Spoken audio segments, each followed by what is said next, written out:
how to stay motivated. So this is a skill that I had to learn and I had to develop when I started my own business. When I started my personal training business, I literally had to develop this skill myself, right? And that's a skill that you might have to develop when you are partaking in any situation that you're doing. Maybe you have your own business too, right? And you're doing your thing, and you want to stay motivated, you want to stay more upbeat, you want to become more successful, or maybe you have a relationship, and the only way that will survive, that will grow, is if you stay motivated and trying to bring more into the table. Or you have a job that you wanna go to the next level, right?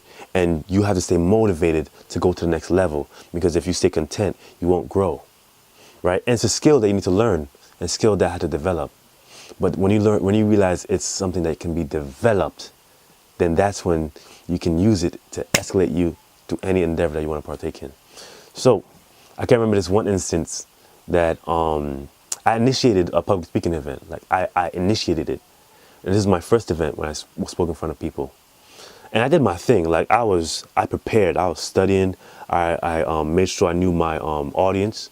I realized I studied how they would react to what stories I should say, what I should do, how to motivate them, how to inspire them. But everybody has some type of fear doing public speaking.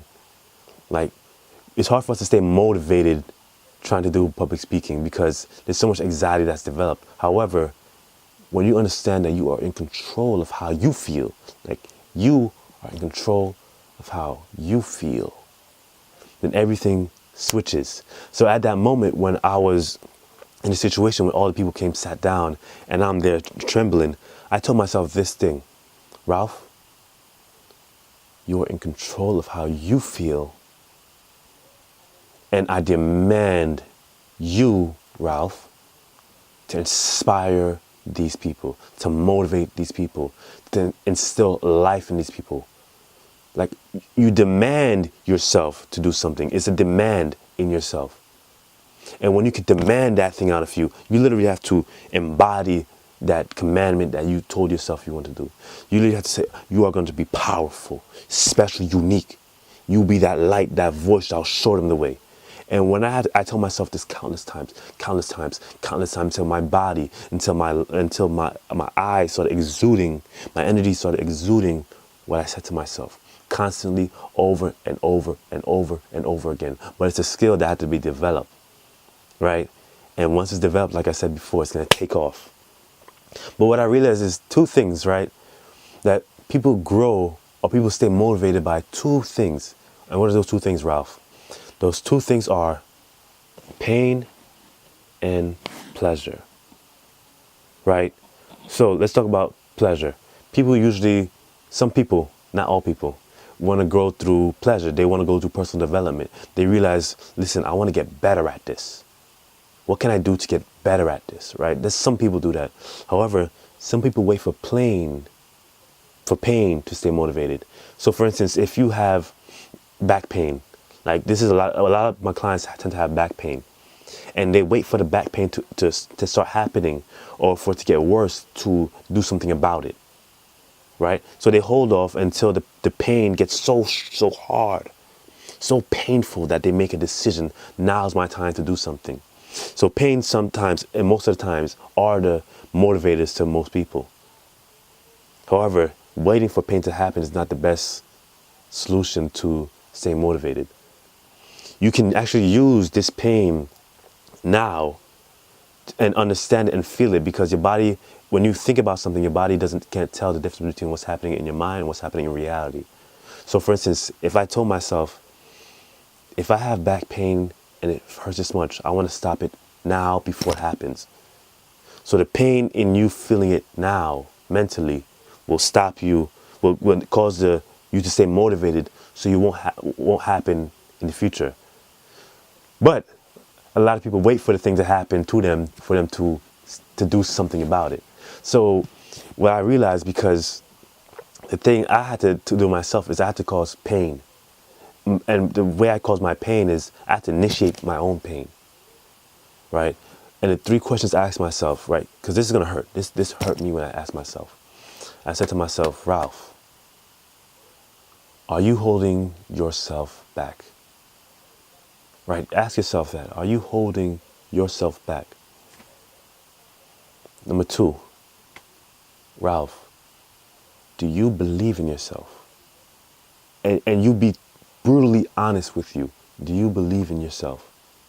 Honest with you, right? Number three, am I willing to make the change to achieve my goals, my passions, my dreams, my desires, right? Am I willing to make a change in myself to accomplish my goals, not his goals, not her goals, my dreams, not them, not their dreams, my passion, my desires, right? Am I willing to make a change in myself? And a lot of people, they sacrifice themselves because they don't do the first two things. And second of all, they don't have enough pain to make the change. They live through their body, and when they live through their body, especially when they in the youth, as a youth, when you live through your body, you don't get as much pain, right? But as you get older, and you're not living through your dreams and your passions, your goals, the pain can manifest physically in your body. Back pain actually can be developed through not moving towards what you want, your dreams and your passions, right? Your body will just show you and tell you, listen, because you're not moving along with what you want, I'm not going to give you what you want, and that is health. When you move towards what you want, then I'm going to give you the best I can give you, right? And if you do the opposite of what you really want, expect the opposite out of your body. But if you do what you really want, your body's going to follow along with you, right? And I realize this, and I haven't gotten sick in about 2 years because I'm moving through life with my heart and my mind. They're all one thing. And when you can combine them, and when you realize they're both connected, then the pain will go away, and then you move through life with pleasure. You move through life because you want to develop more. And when you move through life, when you want to develop more, you try to instill life into other people, motivate other people, inspire other people to do the same, because many of us are suffering physically, mentally, emotionally, without realizing it, that most of us, many of us, are not moving through life with our heart, our dreams, our goals, our desires. But if we changed the way we thought, if we changed what we are striving for, and moved through life with our dreams, our goals, our desires, I'm telling you and I promise you that your body will shift, your mind will shift, and your life will shift into pleasure. And you won't need pain to motivate you anymore. But for right now, ask yourself these three questions. Do I believe in myself? Am I proud of myself right now?